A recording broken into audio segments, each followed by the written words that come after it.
मरियम नवाज को कोई पैगाम दें आप? आपको अगर मरियम नवाज साहब देख रही हैं, कोई उज़मा बुखारी साहबा कोई देख रहे हैं आपको, नवाज शरीफ, शहबाज शरीफ साहब, हमजा साहब, ਬੰਦੇ ਬਣ ਜਾਓ ਬਸ ਇਨਸਾਨ ਬਣ ਜਾਓ। ਜੇ ਇਨਸਾਨ ਬਣ ਜਾਓਗੇ ਨਾ ਤੇ ਤੁਸੀਂ ਵੀ ਚੰਗੇ ਰਹੋਗੇ ਤੇ ਅਸੀਂ ਵੀ ਚੰਗੇ ਰਹਾਂਗੇ। मरियम नवाज इंसान नहीं है? ਇਨਸਾਨ ਨਹੀਂ ਹੈਗੀ। ਜੇ ਇਨਸਾਨ ਹੁੰਦੀ ਨਾ ਤੇ ਇਹ ਕਹਿੰਦੀ ਕਿ ਵਾਕਈ ਬਿੱਲ ਸਾਨੂੰ ਬਿੱਲ ਆਂਦਾ ਪਤਾ ਲੱਗਦਾ ਕਿ ਵਾਕਈ ਗੱਲ ਕਹੀ ਤੇ ਕਿਸੇ ਗੱਲ ਤੇ ਬੰਦਾ ਖਲੋਵੇ ਤਾਂ ਸਹੀ ਨਾ। ਉਹ ਤੇ ਗੱਲ ਖਲੋਂਦੇ ਨਹੀਂ ਤੇ ਇਹ ਲੋਕ ਖਲੋਂਦੇ ਨਹੀਂ ਕਿ ਗੱਲ ਦੇ ਕਿਹਾ ਜੀ ਉੱਚੀ ਆਵਾਜ਼ ਨਾ ਕਿਹਾ।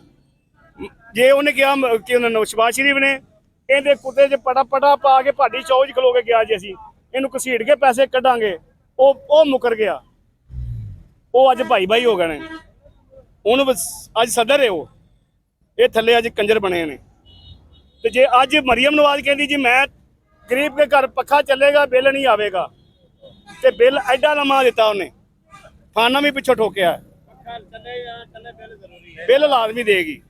ਤੇ ਕਿਹੜੀ ਜ਼ਬਾਨ ਹੈ ਤੇ ਸਾਡੀ ਜ਼ਬਾਨ ਕਿਵੇਂ ਇਹਨਾਂ ਨੂੰ ਅੱਛਾ ਕਹੇਗੀ? ਜੇ ਅਸੀਂ ਇਹਨਾਂ ਅੱਛੇ ਲਫ਼ਜ਼ਾਂ ਕਿਵੇਂ ਤਾਰੀਫ ਕਰਾਂਗੇ? ਅਸੀਂ ਅੱਛੇ ਲਫ਼ਜ਼ਾਂ ਦੀ ਤਾਰੀਫ ਨਹੀਂ ਕਰ ਸਕਦੇ ਇਹਨਾਂ ਦੀ। ਇਸ ਤੋਂ ਵੱਡੀ ਕੋਈ ਗੱਲ ਕੋਈ ਨਹੀਂ ਦੀ। ਜੇ ਬੰਦਾ ਇੱਕ ਗੱਲ ਖਾ ਕੇ ਜੇ ਛੱਡ ਦੇਵੇ ਨਾ ਚੰਗਾ ਸਾਰਾ ਕੁਝ, ਜੇ ਬੰਦੇ ਦਾ ਪੁੱਤਰ ਹੋਵੇ ਸਾਰਾ ਕੁਝ ਛੱਡ ਦੇਵੇ। ਤੁਸੀਂ ਕਹਿੰਦੇ ਹੋ ਜਾਨ ਛੱਡੇ ਬਾਅਦ ਨਿਕਲ ਜਾਏ, ਜਾਨ ਚਲੇ ਜਾਣ, ਕੁੜੀ ਹੋਵੇ ਪੁੱਤਰ ਚਲੇ ਜਾਣ, ਜਾਨ ਛੱਡ ਦੇਣ। ਕੋਈ ਬੰਦੇ ਦਾ ਪੁੱਤਰ ਆ ਜਾਵੇ ਭਾਵੇਂ ਫੌਜੀ ਆਵੇ। ਜ਼ਿਆ ਲੋ ਇੱਕ ਗੱਲੋਂ ਮੈਂ ਜ਼ਿਆ ਤੇ ਬੜਾ ਖੁਸ਼ ਹਾਂ। ਉਹਨੇ ਜਿੰਨੇ 11 ਸਾਲ ਘੁੰਮਤ ਕਰਕੇ ਗਿਆ, ਯਕੀਨ ਕਰੋ ਸਿਗਰਟ ਵਾਲਾ ਦੁਕਾਨ ਤੇ ਸਿਗਰਟ ਨਹੀਂ ਦਿੰਦਾ ਸੀ। ਕਹਿੰਦਾ ਸੀ ਮੈਂ ਜੇਲ੍ਹ ਰੋਜ਼ਿਆਂ 'ਚ ਮੈਂ ਸਿਗਰਟ ਨਹੀਂ ਦੇ ਸਕਦਾ, ਰੋਜ਼ਿਆਂ 'ਚ ਸਿਗਰਟ ਕੋਈ ਦੁਕਾਨ ਤੋਂ ਲੈ ਨਹੀਂ ਸਕਦਾ ਸੀ।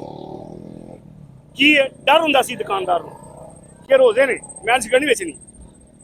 ਅੱਜ ਹਰ ਚੀਜ਼ ਖੁੱਲੀ ਹੈ, ਰੋਜ਼ੇ ਹੁਣ ਕੋਈ ਤਰਾਮ ਹੀ ਨਹੀਂ ਹੈਗਾ ਕਿਸੇ ਦਾ। ਤਰਾਮ ਇਹਨਾਂ ਨੇ ਖਤਮ ਕਰਤਾ ਸਾਡਾ। ਅੱਜ ਵੀ ਪਾਬੰਦੀ, ਅਸੀਂ ਮੁਸਲਮਾਨ ਕਾਹਦੇ ਮੁਸਲमान? वो कहते हैं इमरान खान सारा कुछ जिम्मेदार है। कौन मराना?